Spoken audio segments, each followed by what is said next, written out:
శ్రీ గురుభ్యో నమః. చిన్ననాటి చందమామ కథలకు స్వాగతం. ఈనాటి కథ శీర్షిక నల్లి పుట్టుక. అనగనగా ఒక ఊళ్ళో ఒక బ్రాహ్మడు. పాపం అతను చాలా పేదవాడు. అందుకని ఆయన యాచిస్తూ వచ్చిన దానితో ఇల్లు గడుపుతూ ఉండేవాడు. దరిద్రుడి పెళ్లికి వడగళ్లవాన అన్నట్టుగా అతనికి 3 కూతుళ్లు పుట్టారు. పెద్దదాని పేరు పేరమ్మ, రెండో దాని పేరు అంకమ్మ, మూడో దాని పేరు ముత్యాలమ్మ. ఈ ముగ్గురిని ఆ ముసలి బ్రాహ్మడు కష్టపడి పెంచి పెద్దవాళ్ళని చేశాడు. ముగ్గురు చాలా అందంగా ఉండేవాళ్ళు. అందువల్ల వాళ్ళ ముగ్గురికి మంచి సంబంధాలు వచ్చాయి. ముసలి బ్రాహ్మడు పెద్దమ్మాయిని ఒక కరణానికి, రెండో అమ్మాయిని ఒక అగ్రహారకుడికి, మూడో అమ్మాయిని ఒక జమీందారికి ఇచ్చి పెళ్లి చేశాడు. బంగారం లాంటి కాపురాలు ఏర్పడ్డా ఆ ముగ్గురు పిల్లలకి సంతృప్తి లేకపోయింది. ఒకసారి శ్రావణ శుక్రవారం వచ్చింది. పేరమ్మ ఇంట్లో అన్ని పనులు అయిపోయాయి. పేరమ్మ అత్త ముసలిదే అయినా ఆనాడు చీకటితో లేచి అన్ని పనులు చేసి పెట్టింది. కోడలికి తానే తలంటు పోసి, వెంట్రుకలాచి, చిక్కు తీసి, దువ్వి జడవేసింది. వంట కూడా కొడుకు కోడలకు వడ్డించింది. ఇంకా ఎన్ని పనులున్నాయో అన్నీ తనే చేసింది. ఆ పనులతో పొద్దుగూకింది. అత్త పేరమ్మ దగ్గరకు వెళ్ళి, అమ్మాయి అమ్మాయి, కాస్త దేవుడి దర్శనం చేసుకొస్తాను, లిల్లిక పెట్టమ్మా అని చెప్పిపోయింది. ఆ మాటతో పేరమ్మకు ఒళ్ళు బగ్గున మండింది. అన్నింటికీ నేనే చెయ్యాలి, పోయే ముందు లిల్లిక పెట్టిపోకూడదు, ఈ వెట్టి చాకిరి ఎవరు చేస్తారు? మా అమ్మ అయితే ఇలా చేసేదా? ఈ కాపురం బుగ్గికాను అని పేటుకున మెటికలు విరిచిపోసి పుట్టింటికి బయలుదేరింది. దారిలోనే అంకమ్మ గారి ఊరు కూడా ఉంది. పోతూ పోతూ పేరమ్మ చెల్లెలింటికి వెళ్ళింది. చెల్లెలు అంకమ్మను తన కష్టాలన్నీ చెప్పుకుని ఏడ్చింది.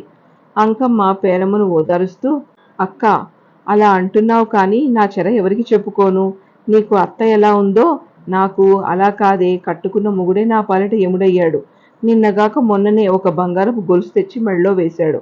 అది ఎంత బరువుందనుకున్నావు అక్కయ్య? ఏదో సంతోషిస్తాడని అంత బరువు వేసుకుని మోశాను.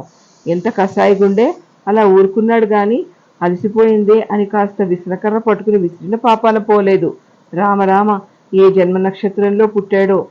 ఆడదంటే కోసానా జాలి లేదు కదా. ఇలాంటి మొగుడితో కాపురం చేసేది ఎలాగే? ఇక లాభం లేదు, అమ్మ దగ్గరికి వెళదాం అనుకుంటున్నాను. ఇంతలో నువ్వు వచ్చావు అన్నది. ఇక గడియ కూడా ఉండకూడదనుకుని ఇద్దరు అక్క చెల్లెళ్ళు కలిసి బయలుదేరారు. దారిలోనే ముత్యాలమ్మ ఊరు కూడా ఉంది. పేరమ్మ అంకమ్మ ఇద్దరు చెల్లెలింటికి వెళ్ళారు. తీరా లోపలికి వెళ్ళి చూస్తే తలకు వాసన కట్టుకుని ముత్యాలమ్మ ఏడుస్తూ ఉంది. అక్కలిద్దరూ చెల్లెలితో ఏడ్చి చివరికి కారణం అడిగారు. వెక్కి వెక్కి ఏడుస్తున్న ముత్యాలమ్మ, ఏమి కాపురమే, దిక్కుమాలిన కాపురం. నిన్న రాత్రి వెన్నెల్లో ఆయన నేను తోటలోకి వెళ్ళాం. నేను ఆయన తొడ మీద తల పెట్టుకుని పడుకున్నాను. గాలికి పారిజాతం పువ్వులు 4 రాళ్లు రువ్వినట్టుగా వచ్చి నా మీద పడ్డాయి. ఆయన చూసి చూడనట్టుగా ఊరుకున్నాడు గాని అన్ని పూలు ముఖాన పడితే దెబ్బ తగలదా అని కూడా అడిగిన పాపాన పోలేదు. ఇలాంటి మొగుడుతో కాపురం చేసే కన్నా గంగలో దూకడం మంచిది. ఇక్కడ ఒక్క క్షణం కూడా ఉండకూడదు. అమ్మగారింటికి వెళదామనుకుంటూ ఉన్నాను. ఇంతలో మీరు వచ్చారు అన్నది. ఇక ఉండకూడదంటే ఉండకూడదనుకుని ముగ్గురు అక్క చెల్లెళ్ళు బయలుదేరి పుట్టింటికి వెళ్ళి అమ్మకు తమ కష్టాలు చెప్పుకుని బావుని ఏడిచారు. అప్పుడు వాళ్ళమ్మ ఇలా అంది. నా అల్లుళ్లే కాస్తలో కాస్త నయం. మీ నాన్న వంటి వాడు ఎక్కడా ఉండడు. మొన్నగాక మొన్న ఆయనకు పెద్ద గిద్దె కంటే గిద్దెడు బియ్యం తెచ్చాడు. అందులో ఇంత పప్పు పోసి రొట్టెలు చేద్దామనుకుని పొయ్యి దగ్గర కూర్చున్నాను. ఆయన స్నానానికి వెళ్ళాడు. నేను 3 రొట్టెలు కాల్చాను. ఉప్పు చాలిందా లేదా అని చూసేటప్పటికి ఒకటి అయిపోయింది. కాలిందో లేదా అని చూసేటప్పటికి రెండోది అయిపోయింది. ఆయన వచ్చాక చేతులు కడుక్కుని ముందేసుకుని ఎలా కూర్చునేసరికి ఆయన వచ్చేటప్పటికి మూడోది కూడా అయిపోయింది. మీ నాయన మటుకు మీ నాయన గుట్లప్పగించి చూశాడే కానీ, అయ్యో, అన్ని రొట్టెలు తిన్నావు కదా, కడుపు నొప్పి కానీ వచ్చిందా, మందేమన్నా తెచ్చేదా అని అడిగిన పాపాన పోలేదు.